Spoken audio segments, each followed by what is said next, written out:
Hi, my name is Anna Pickett, and I am the Development and Outreach Manager at the Urban Resources Initiative. You might recognize me as the class of 1964 intern of 2010. I gave a presentation to you in the basement of Coon Hall that year. I'm still at URI, and I've as many interns that have gone through the program and been supported by the class of 1964 been very have benefited from that experience so much that I've decided to stay, and that like many other interns that have gone through the program it's been a formative experience for me. And Tommy Martin was your intern this summer and has had a well, I'll let him explain his experience to you. Tommy, can you tell me a little bit about your internship as a community forester? Yeah, so this was actually my first summer ever in New Haven. I'm a senior this year, so I'd spent 3 years living in New Haven throughout the school year, but had never stuck around long enough to enjoy it in the summer. And it was great. I'm sure that this is something you've heard a lot from interns, but it stays true. I think it was really special to get to interact with different parts of New Haven, and to see like very beautiful parts of the city, and also like very beautiful work being done by people with like very like wonderful and different stories. So I was paired with about 9 or 10 community groups kind of throughout the city. And the first part we were doing mostly online work due to COVID restrictions. But that kind of gave me time to work on researching pieces to kind of construct a narrative about the groups. And I think that was really helpful in terms of helping me to get to know the groups a little bit better, and in kind of giving the groups a bit of appreciation and recognition of what they're doing. Because I mean, all of the volunteers have so much going on. I think that's like very rare for them to kind of like take a break and to just appreciate like what they've done for their community. And so I think that was a really great part to begin with, just kind of getting to hear this story that's been going on long before I've been involved and will be going on long after I'm involved, and kind of just trying to write that down and share with them and share with the different community groups and to kind of get their feedback. So doing those interviews was a really great way to kind of start getting into it. And then once we were allowed to go into the field and work with the groups, I think it really I had a lot to learn, and kind of I feel like I was like being challenged in a different way each day, and learning something new each day. But I think it was such a special opportunity to drive around the big URI emblazoned truck through the streets of New Haven, and just get to meet a lot of different people. And urban forestry is something that I've been exposed to a little bit in like a classroom setting here or there, and so I thought that I had some kind of understanding of it. But I think that there's no substitute for kind of the things that I learned this year working with the different groups. Can you tell me a little bit more about what was meaningful about your work for you and for your community groups? Yeah, so I think kind of one of the reasons that I got involved, or that I started like looking for an opportunity to get involved with URI, I think like a lot of people, the need to kind of like shelter in place throughout the spring made me kind of very cognizant of a sense of like isolation from my community. And I think I felt like very frustrated by not feeling kind of connected to the groups or the place around me. And so I knew that I was going to be in New Haven this summer, and I really wanted to look for any way that I could to try to like be a part of some kind of meaningful work in New Haven, and to support kind of local communities. And so I think for me, one of the most like meaningful parts about that was to just like really connect, and to see kind of what people care about, and to see how people have taken initiative to support their communities. Somebody I worked with, Miss Connie, has like absolutely transformed this like once like abandoned dumping lot into such an incredible park in her neighborhood that's full of children. And before her work, there's just no play space for the children, but for the children besides the street. And so I think it was both meaningful for me to kind of have that opportunity to really feel like I was starting to get more engaged in the community around me and getting to know the place around me better. But I think it was also I just like learned so much, to just hear about the stories of people that have been doing that for years, like Miss Connie and other groups. The Lindsay Park group, I think, also because people were traveling less this summer, I think a lot of the green spaces were just getting used more, and I think that was a really rewarding part too, to see people start going to Lindsay Park and having picnics, or really just sitting down and enjoying it, and not just like walking through it. I know meant a lot to Jenny and Jerry and the people working on Lindsay Park, and I think it was just very like humbling to me to see how much work that people put into these things, and to see them now in such a tumultuous time start to bear like fruit and like really start to make more of an impact in people's lives. And so I think that's kind of something that I will always be thankful for in terms of my experience this summer. How has the internship reframed your view of your education and your professional goals? Yeah, that's a good question. So I'm studying biology, the molecular, cellular, and developmental biology major, and I'm hoping to go into medicine eventually. And so I think at first glance it might seem like urban forestry and like medicine and healthcare are like pretty disparate, or like two very different terrains.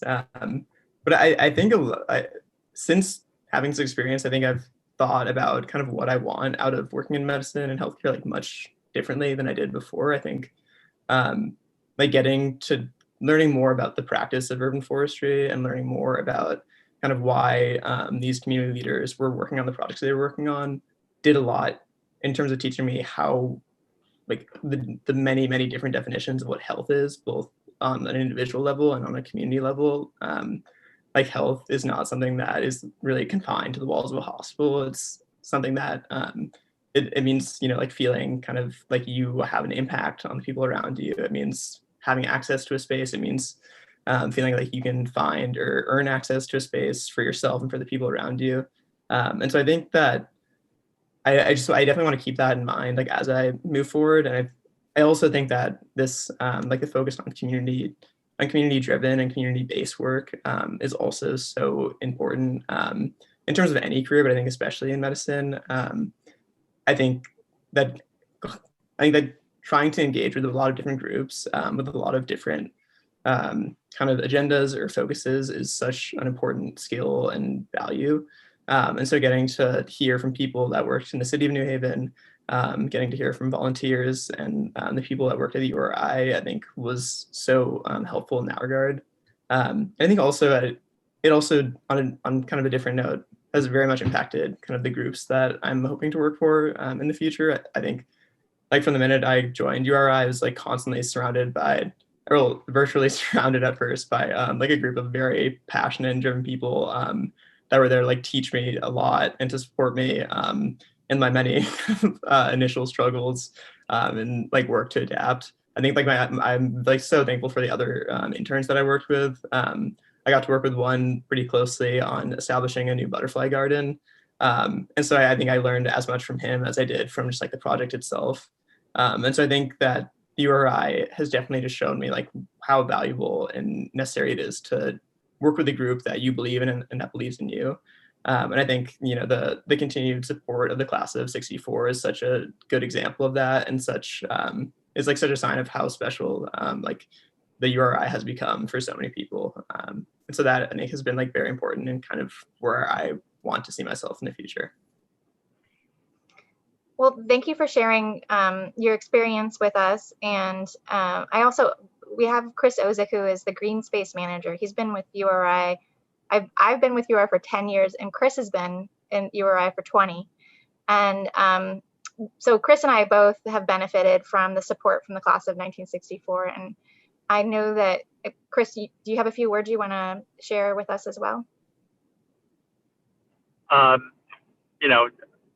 class of 64 and all the other groups that donate us, like the Yale Club of New Haven, allow us to put dollars on the street. And so when we don't have to work as hard to fundraise, we can focus on the work. And it really is a benefit year after year to know that we have this level of support and that we can plan to meet the needs of the community. But I will also say I really appreciated having Tommy this year, a West Coast guy, and he just did so well with the community groups and working with the other interns.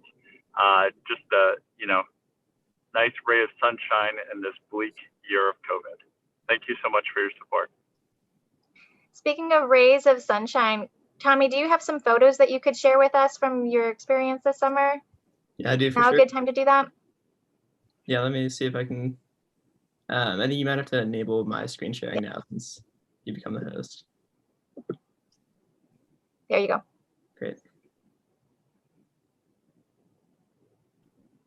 Yeah, so these are just kind of a little snapshot of the stuff that I did this summer. This was part of a group at the intersection of Shepherd and Huntington. They've been around for a while, and I think it was really great too, because Carlotta kind of just saw us working one Saturday morning and asked what we were doing or what we're up to, and if this was like a one-time thing, and we said no, like we're out here every Saturday morning, and like after that morning, she was there every Saturday morning. And Andres just lives a few blocks down, would come. He really, I think, worked as hard as 5 people combined could ever work. And I think it was really special to see how just kind of like a few changes, a little bit more watering and more mulch and flowers. I think like really brought up the space and kind of gave this like group kind of just like a great way to like meet and gather around each Saturday morning. And this, I think I mentioned this is the butterfly garden that we worked on. This was our ground laying ceremony. It began with a humble 5 yards of dirt, and since has seen so many more perennials. And that is, I think that this was like also really special to see kind of like the vision that people had for it. Kat is a great leader and has so much energy to dedicate to the space. And I think they've really wanted to draw on kind of their resources, the local resources of like the volunteers that could see it. It's a very visible space. And so I think that there's a lot of really exciting work happening there. And this was after a long, hard day of weeding. And I think I just like kind of took this picture to always remind myself how it might not be the most glamorous work, but it is very valuable to just spend a few hours getting rid of mugwort from a space and to let kind of like the space itself should come through. And similarly, this is just a little bit of work we did at Cherry Ann Park, working on kind of the front to kind of like give it a brighter entrance. And this is Miss Connie, who is the community leader of Cherry Ann and who's done incredible work throughout the years and continues to do incredible work. And she kind of immediately like welcomed me into her like Cherry Ann community in a way that I am so grateful for, and I think made my summer like so particularly special. Yeah, that was just kind of it. We'd be here for a while if I shared all the pictures that I had, but these were some that kind of struck out to me and that I like to return to every now and then. Great. Well, thank you, Tommy, and thank you, Chris, and thank you, the class of 1964. We are so grateful for your continued support over the years, and in 2020 particularly. We've really loved working with Tommy, and this program, the Community Greenspace program, has been going for 26 years now.